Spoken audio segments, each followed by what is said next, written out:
Hello, I am Mitchell Vieira. And I'm Natalie Aronson. Welcome to Youth View America, where young people across the nation have the ability to learn about America's most compelling news stories, while keeping up with the latest in music, movies, and sports. In less than 30 minutes, you'll have the opportunity to join us for a debate on the Arizona immigration law and to see the premiere of 2 new Youth View America segments. Did you hear that? And Countdown. And now to America's top stories. A California teenager was rescued from her sailboat on the southern Indian Ocean and said Sunday that she is in awe of the effort to rescue her and thought it was going to take much longer for her to be found. An international response was launched to find Abby Sunderland, a 16-year-old girl from Thousand Oaks, California. A French fishing ship rescued her more than 2,000 miles west of Australia on Saturday, just 3 days after her accident. Sunderland's boat, Wild Eyes, had its mast smashed down and was knocked out of satellite communications. She set out from Marina del Rey on the Los Angeles County coast on January 23rd, trying to become the youngest person to circumnavigate the globe solo. Sunderland ran into communication errors early on and knew that she could not beat the record. However, she was still determined to finish the voyage.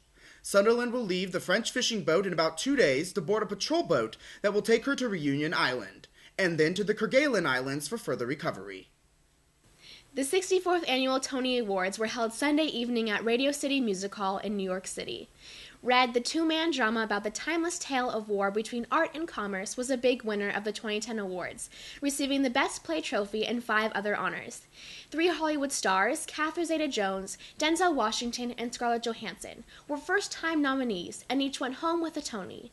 Fences, a revival of August Wilson's deeply personal drama about family, won for Best Revival of a Play. Its 2 stars, Washington and Viola Davis, won for Best Actor and Actress in a Play. Zeta-Jones won for Best Actress in a Musical in the revival of Stephen Sondheim's A Little Night Music. She thanked many, including her husband, fellow actor Michael Douglas, who she said she gets to sleep with every night. Johansson won for Best Feature Performance as an Actress in a Play for her Broadway debut in The Object of Her Uncle's Lust in Arthur Miller's A View from a Bridge. The ceremony, which was telecasted on CBS, was hosted by Sean Hayes, who didn't win his nomination as lead actor in a musical for Promises, Promises, but did put on a memorable show of songs, jokes, and costumes, dressing up as everyone from Spider-Man to Little Orphan Annie. Hayes began with a playful piano medley circling around Give My Regards to Broadway, then stepped up the beat and segued into a stomping blue suede shoes. British Petroleum has begun a more aggressive response to the Gulf oil spill on Sunday as it started deploying undersea sensors to better measure the flow of crude, while working to meet a government demand that it speed up the containment effort ahead of President Barack Obama's visit to the coast. The White House put pressure on British Petroleum to set aside billions of dollars to pay spill-related claims, in a move that could quickly drain the company's reserves and lead to bankruptcy. The president was scheduled to arrive in the Gulf on Monday for a 2-day visit that will be followed by a nationally televised address to the American people on Tuesday, and a sit-down with British Petroleum executives Wednesday. In Manchester, Tennessee, this past weekend, more than 75,000 people turned out for the Bonnaroo Music and Arts Festival. One of America's largest and most electrifying festivals wasn't short of its share of interesting weather.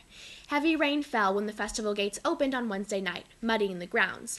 And through the afternoons over the weekend, bodies laid out in exhaustion across the grass, as the average temperature reached 100 degrees, and yet the crowd remained enthused, viewing over 100 acts, altogether forming many unforgettable moments.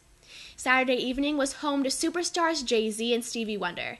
Both performed acts of incredible showmanship, with flawless swagger from Jay-Z and soulful renditions from Wonder. Introducing Wonder was former Tonight Show host Conan O'Brien, who shouted to the crowd, "All the mud, all the rain, all the heat. It's all worth it." O'Brien played master of ceremonies both at the Friday and Saturday night main stages. "In 6 months, I've gone from hosting The Tonight Show to performing at a refugee camp," O'Brien laughed. Aziz Ansari, J.B. Smoove, Margaret Cho, and Jeffrey Ross were among comedians who performed at the comedic stage, while Steve Martin and Jack Black with Tenacious D showcased their musical talents. Southern rock band Kings of Leon headlined the main stage on Friday, a day that also included performances by LCD, Sound System, The National, She and Him, and Tori Amos. Weezer, Jimmy Cliff, Jeff Beck, and Ozomalty were among those who played Saturday. Headliner Dave Matthews Band closed out the festival Sunday evening after sets by John Fogerty, Phoenix,